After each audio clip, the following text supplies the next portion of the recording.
Hey, this is Dave DeCamp from antiwar.com. This is anti-war news for Wednesday, February 22nd, 2023.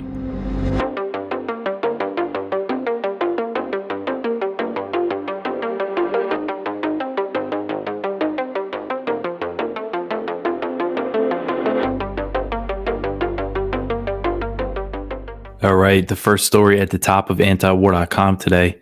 Putin suspends the New START nuclear treaty. So this is not good news. Russian President Vladimir Putin on Tuesday announced that Moscow is suspending its participation in New START, which is the last remaining nuclear arms control treaty between the US and Russia. So Putin said, quote, "In this regard, I am forced to announce today that Russia is suspending its participation in the Strategic Offensive Arms Treaty," end quote. So New START was first signed in 2010 by President Obama and Dmitry Medvedev, who was the Russian president at the time. He currently serves as the deputy chair of the Russian Security Council, and you often see me quote him. He's been pretty issued some pretty serious warnings to the West, but back then, he was all about good relations with the U.S. and really shows how things have changed.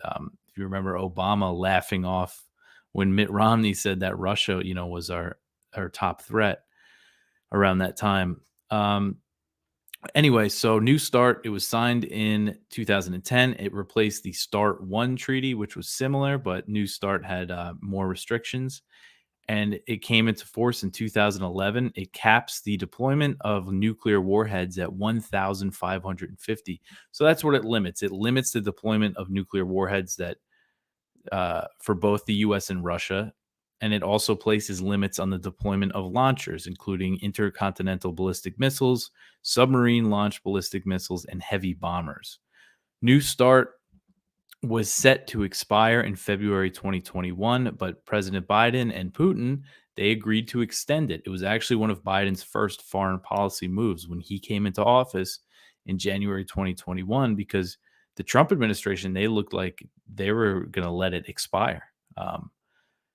But when Biden first came in, a few days in, he called Putin. He said, "Hey, let's extend the treaty." It had a 5-year extension built into it. If the U.S. and Russia agreed, they agreed, and it kind of gave me false hope that Biden might not be too bad on Russia as I thought. But nothing good since then when it comes to U.S.-China relations has happened. So definitely, I was naive to think that. But according to the State Department, the treaty comes with an inspection regime. But according to the State Department, inspections have not happened since March 2020. They were paused due to COVID-19. But the U.S. and Russia are still participating in the treaty. And this means, that there's no limits right now on the U.S. and Russia's nuclear arsenal. And explaining his reasoning for suspending the treaty, Putin said that it was signed at a time when the U.S. was less hostile. He also wants to address the issue of the UK and France's nuclear weapons, which are part of NATO's arsenal, but both countries have significantly smaller arsenals than the US and Russia. Putin said, quote, "Before we return to discussing this agreement, we must understand for ourselves what the intentions of countries like France and the UK are and how we will consider their strategic arsenals as well, which is the cumulative striking potential of NATO," end quote. The British did say last year they raised the cap on their nuclear warheads. I believe they have somewhere around 200, France, maybe between 100 and 200. But they said that they raised the cap on the amount that they can have, basically saying that they're going to build more nuclear weapons. So Putin's move, this really is the result of the lack of diplomacy between the U.S. and Russia. Secretary of State Antony Blinken, he's only held one known phone call with Sergei Lavrov, the Russian foreign minister, since Russia launched the invasion almost 1 year ago. It was February 24th, 2022. He's only talked with Lavrov once, and they didn't talk about the war in Ukraine. It was focused on a prisoner swap, not the war or arms control. And the two countries, they were engaged in arms control talks before the Russian invasion of Ukraine, but the U.S. canceled the negotiations. And after months of refusing to engage with Russia on the issue, the U.S. eventually agreed to hold talks on New START in November 2022. But Russia pulled out of those talks at the last minute. So arms control between the US and Russia had been crumbling for years as Washington withdrew from key treaties. The Trump administration in 2019 pulled out of the 1987 Intermediate Range Nuclear Forces Treaty. That's the INF Treaty. It banned ground launched missiles with a range of 500 to 5,500 kilometers. Putin mentioned the INF withdrawal in his speech on Tuesday. He said, quote, "The whole world witnessed how they withdrew from fundamental agreements on weapons, including the treaty on intermediate and shorter range missiles, unilaterally tearing up the foundational agreements that maintain world peace," end quote.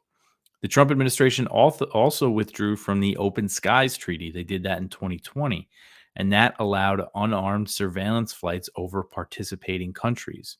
In the age of advanced satellites, it was really made flying surveillance planes over Russia kind of obsolete, but still, it was a trust building treaty. It showed that the two countries had trust in this issue, but they pulled out of it. And Russia actually tried to salvage the treaty with the Biden administration. They said, hey, they actually remained in it. And they said when Biden came in, they offered to, salvage it and asked if the U.S. would rejoin. But the Biden administration said no. And in his speech, besides the arms control stuff, Putin vowed to fight on in Ukraine and said, Russia would win. He blamed the U.S. and its allies for provoking the war by expanding NATO and backing the 2014 coup. He said the Western provision of longer range weapons would result in Ukraine losing more territory. And he also mentioned statements from Western officials calling for the strategic defeat of Russia. He said, quote, "This means they plan to finish us once and for all. In other words, they plan to grow a local conflict into a global confrontation. This is how we understand it, and we will respond accordingly, because this represents an existential threat to our country," end quote. So he used the term existential threat, and according to Russian military officials and Russia's military doctrine, it allows the use of nuclear weapons if Russia faces an existential threat, which Putin says they are facing. All right, the next one here. Ukraine is worried that the Biden administration might use Congress as an excuse to wind down aid. So, an advisor to Zelensky told Politico on Tuesday that Kiev is worried that some members of the Biden administration might use Congress as an excuse to start winding down military aid and push for Ukraine to pursue more realistic war goals. So this is interesting, and this was an unnamed advisor that they quoted, and this person said, quote, "I think both on Capitol Hill and in the administration, there are people who are looking to calibrate security assistance to incentivize the Ukrainians to cut some sort of deal, I'm afraid," end quote. So we've seen signs of this, and another thing was that the Washington Post reported in January when William Burns, the CIA director, visited Ukraine, he told Zelensky that this is a pivotal moment in the war and that military aid might be harder to come by in the near future. And two Ukrainian officials speaking to Politico confirmed that report. There's been other reports saying the same thing. And what was interesting is that they also said that Burns floated the idea of a ceasefire in Ukraine when he met with his Russian counterpart in Ankara in Turkey, but this was in November, and they're saying that he floated the idea of a ceasefire, but they didn't go into detail on what that meant, on what kind of ceasefire, he proposed or anything like that. But still interesting that it said that. And the Zelensky advisor said that the concerns about U.S. support still existed despite President Biden's visit to Kiev on Monday, where he promised to back Ukraine for as long as it takes and announced nearly $500 million in new military aid. The U.S. is currently spending the $45 billion aid package that Congress approved in December. They're using that now. So when you see Biden announce new military aid or the Pentagon announce new military aid, they're pulling it from that. It's not on top of the $113 billion that they've already authorized. And it's expected to last until the summer, this $45 billion. And the Biden administration has conveyed to Ukraine that Congress might not approve an aid package at a similar level. So I think there are factions of the Biden administration that don't want to be sending this message to Ukraine, like Antony Blinken, the Secretary of State. But it does seem like more and more there are people that are saying, all right, we have to kind of think about winding this down because they want to focus on China. And the administration, they cite Republican opposition for their concerns about not being able to get Ukraine aid. But for the most part, still, most Republicans favor arming Ukraine. There is opposition to it. It's small. It is significant. I don't want to dismiss it. But there's still so many Republicans that are very hawkish on this. And there's no opposition from the Democrats, none. So they only need a few Republicans to be on board, really. So I think they could get the aid if they wanted to. So it's interesting that they're giving this message to Ukraine. And again, these are all just based on reports and anonymous officials, but there's been enough. And also the public comments that we've seen from NATO officials admitting that they're running out of ammunition and stuff. I think they really are thinking about an end game here, although so much could happen in these next few months. And this could, kind of contradicts what I was just saying. But the next one here, Michael McCaul, Republican from Texas, he was in Kiev on Tuesday. He showed up after Biden did. And he said that Ukraine is more likely to get the ATACMS, the longer range missiles, and F-16 fighter jets. According to Reuters, McCaul, who's the head of the House Foreign Affairs Committee, said that the Biden administration was still split on how fast and what weapons to send to Ukraine. He said, quote, "But I'm seeing increasing momentum towards getting the artillery and the planes in. And in any event, we can start training the pilots right now so they're ready," end quote. So Ukraine has been seeking those ATACMS, which have a range of up to 190 miles. They can be fired from the HIMARS rocket systems. The current munitions that Ukraine is using with the HIMARS have a range of 50 miles. So 190 miles is much bigger than that, much longer than that. And the U.S. did recently announce that they're going to send these small diameter bombs, which can also be used with the HIMARS. They have a range of 94 miles, so that's a significant increase as well. But they could take months or years to be delivered. So McCaul visited Kiev, again, just one day after Biden was there. And he told Fox News that the president's visit was not enough to support Ukrainians. He said, quote, "It's good President Biden visited Ukraine, but a photo op isn't enough. He needs to get Ukraine the weapons they need to win now, especially ATACMS," end quote. So McCaul wants the U.S. to give Ukraine the ability to strike Crimea. He doesn't care about the risk of escalation that even Blinken recently recognized, saying that attacking the peninsula is a red line for Russia. So, but either way, sending longer range weapons is going to escalate the war. It's going to prolong the war. As Putin said during his speech, that the longer range, he said, the longer the range of the weapons that they send, the further we're going to push into Ukraine. And other Russian officials have said that, Lavrov. So again, they're making it very clear how they're going to respond to this, but we'll see how things play out in the next few months. All right, the next one here. Taiwan is increasing military exchanges with the U.S. So Taiwanese President Tsai Ing-wen on Tuesday met with Ro Khanna and his delegation that visited Taiwan, the Congressional Bipartisan Delegation. And she told them that Taiwan is increasing military cooperation with the U.S. She said, quote, "Taiwan and the United States continue to bolster military exchanges.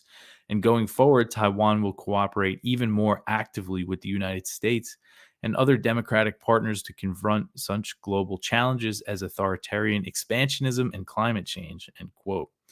So since the U.S. severed diplomatic relations with Taipei in 1979 as part of the deal to open up with Beijing, the U.S. maintained some quiet military cooperation. They sent trainers to Taiwan, and they continued to sell weapons to the island. But in recent years, that cooperation has expanded, and it's become more public. They used to not talk about this, but now, Tsai admitted back in October 2021 that there were U.S. troops in Taiwan. The first time since 1979 that a Taiwanese leader acknowledged that. And her comments came after a report from Nikkei Asia revealed that the U.S. had expanded its training of Taiwan's military with the U.S. National Guard, similar to what they did in 2014 with Ukraine. They started training soldiers with the National Guard. And the 2023 National Defense Authorization Act, that's the annual military spending bill that President Biden signed into law, that called for more military cooperation with Taiwan and included unprecedented military aid. China responded by launching big drills around Taiwan. So Kana, who again, he said when he first went over there, this isn't a provocation. I'm just going to be talking about semiconductors. China shouldn't worry about it. Um, but he said, on Tuesday when he met with Tsai, that the purpose of the visit was to strengthen economic and also military ties. Of course, it's going to be about that. He said, quote, "We come here to strengthen the economic relationship representing Silicon Valley and also, of course, the partnership on military and defense," end quote. So Kana does represent Silicon Valley in Congress. So again, it's China. It doesn't matter what he feels about it. China views it as a provocation. That's just the reality of the situation. All right, the next one here. This is from Kyle Anzalone and Connor Freeman at the Libertarian Institute. U.S. and its allies plan for an information war with China. So American defense officials discussed waging an information war against China with its allies, according to the commander of Naval Information Forces. The planning for an information campaign targeting Beijing comes as officials in Washington assess the U.S. successfully used information warfare against Moscow after Putin ordered the invasion of Ukraine last year. So I actually was discussing that yesterday when they're talking about what these claims they're making about China and Russia. There was this report in NBC News last year that said the U.S. was making claims like that, even if they didn't have evidence to back it up, as part of an information war against Russia. And realistically, the fake things they say about Russia, Russia knows it's not true. So it's really an information war against us. It's not an information war against Russia so much. But American military officials hosted a conference for allies in San Diego, including the UK, New Zealand, Australia, Japan, and Canada. And the meeting focused on waging an information war against China. So the commander of Naval Information Forces said that more countries are developing methods to fight information warfare. She said, quote, "I want to say we have at least a dozen countries or so that are either establishing information warfare programs or are interested in partnering further in the information warfare realm," end quote. She said that Japan is creating powerful information warfare program. So this is, a huge thing. And I think, what the Pentagon and does in this realm is way bigger than we most people think. It was recently revealed in the Twitter files, as they mentioned in this article, that U.S. Central Command, the U.S. military, had fake accounts on Twitter that were targeting people in Yemen and countries like that, saying, "Oh, the U.S. is great; they don't kill civilians with drone strikes." And Twitter actually knew that they were fake people, accounts run by the Pentagon, but they boosted them anyway. So I bet there's so many more examples of that than just what we know. And they're going to be deploying this in the targeting probably people in the Asia Pacific against China. And it is all part of it of military operations. Just the fact that there's a Naval Information Forces command. Okay. The next one here, Chinese get warm reception and rare visit to Taipei opposition. So this is, I don't know why I said opposition, and rare visit to Taipei. So this is from AFP, and the first Chinese delegation to visit Taiwan since the pandemic enjoyed a warm reception, the opposition-led Taipei city government said on Monday.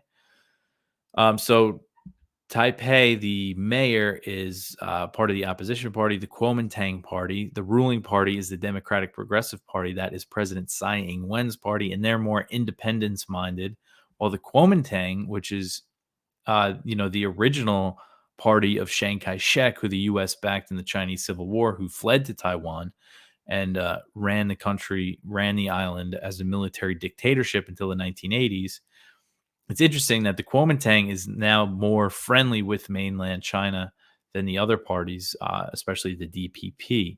So the 3-day visit by the delegation from Shanghai, which began on Saturday, is part of a series of recent exchanges that have taken place as Taiwan gears up for elections in 2024.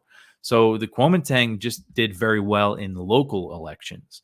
And now local elections aren't so much about the relationship with mainland China, but that is a big difference between the parties.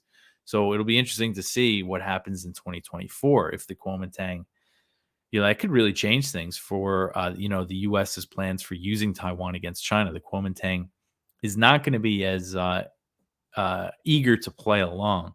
So the U.S. might try to influence that election in some ways. So the 6-member group from Shanghai met with Taipei Mayor Shang Wan-an of the Kuomintang Party, and the rare trip follows another cross-strait exchange this month when Beijing said it wanted to enhance cooperation with the Kuomintang, Taiwan's main political opposition. They just sent a delegation to China. So again, it'll be interesting to see how the politics in Taiwan play out, against the backdrop of U.S.-China tensions.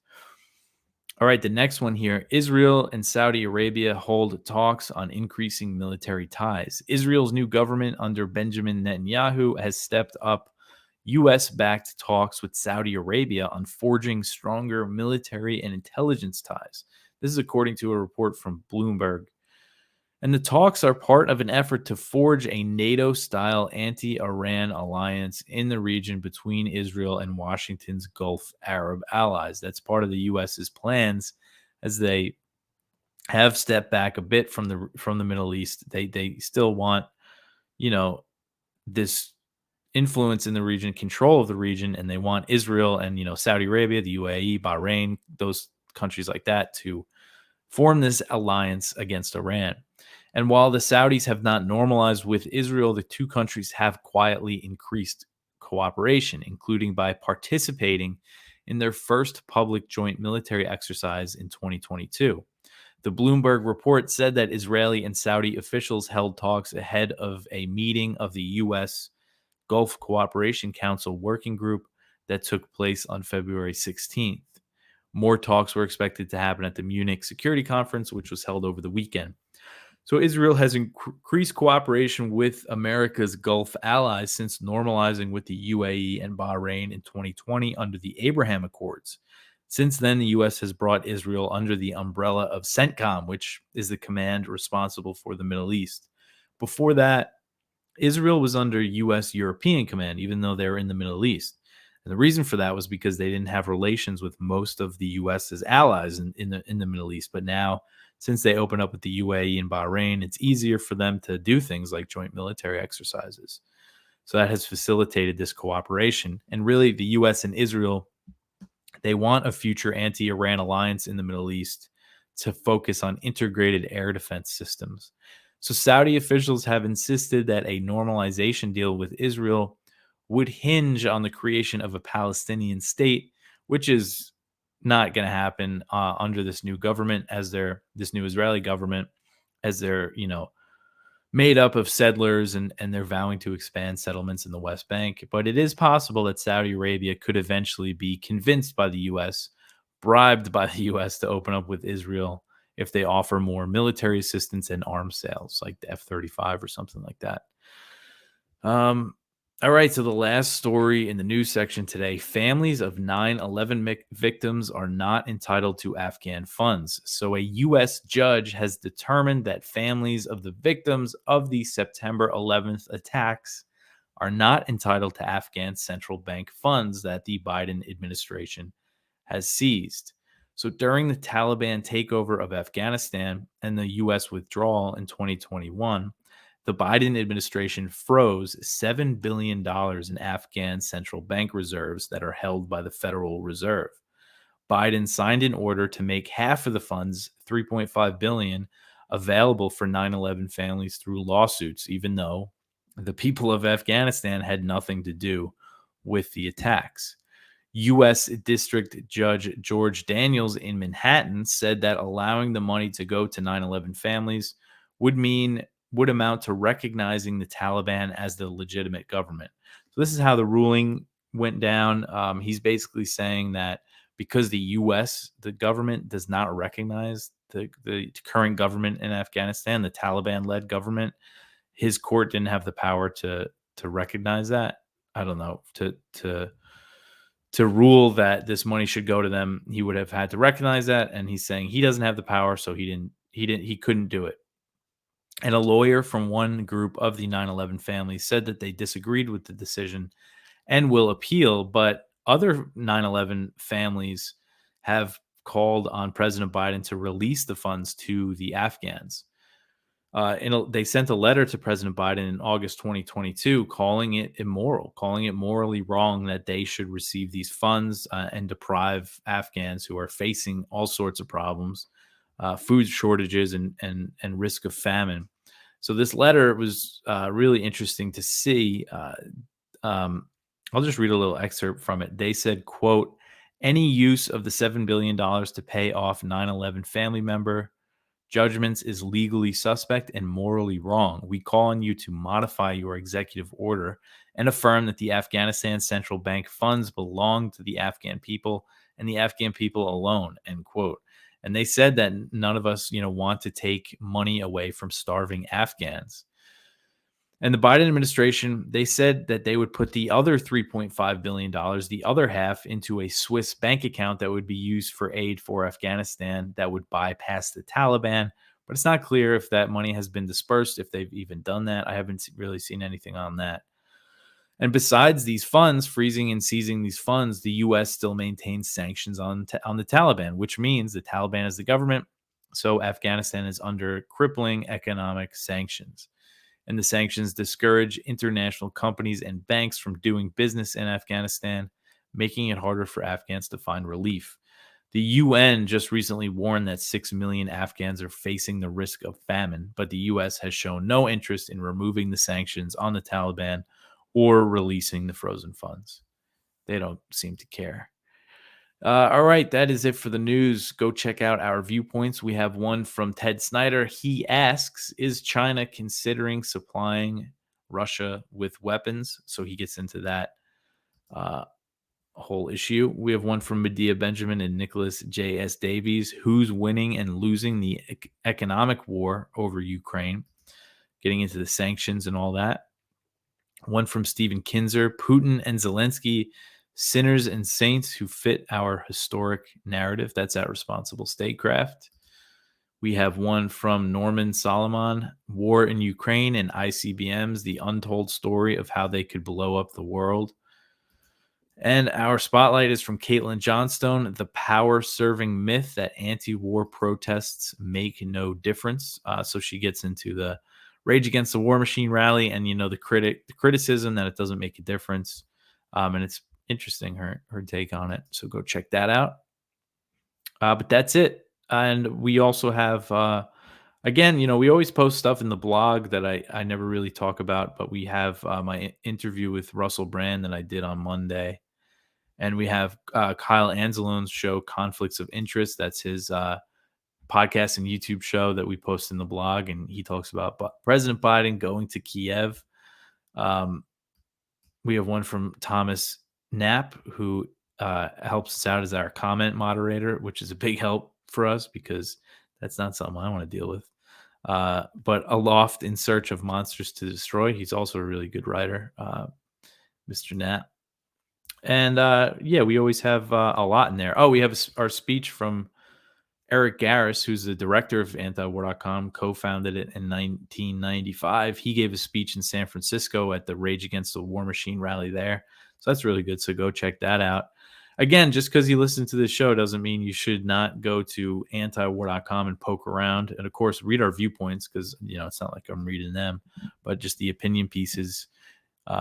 Just a lot of content over there that we give you. So anyway, that is it for me for today. Support us at antiwar.com/donate. Tell your friends about us. Tell your friends about this show. That's it for me for today. Thanks for listening.